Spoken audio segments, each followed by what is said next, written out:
Your text goes যেটা আটকালো। আমি কিন্তু তখন লিডার অফ দ্য অপোজিশন, আমার ফ্ল্যাগ নেই, ফ্ল্যাগ গেলে আটকালো।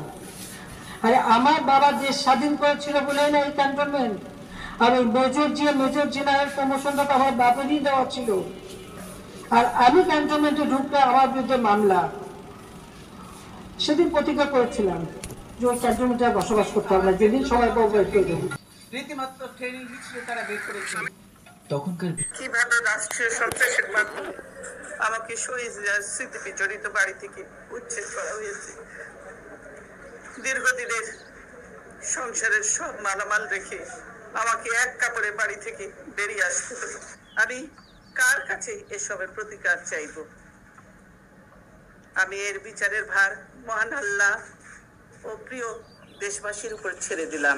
সরকারের দেশ ছাড়া, ঘর ছাড়া, সবকিছু জানি করে দিয়েছে। 2024 সালে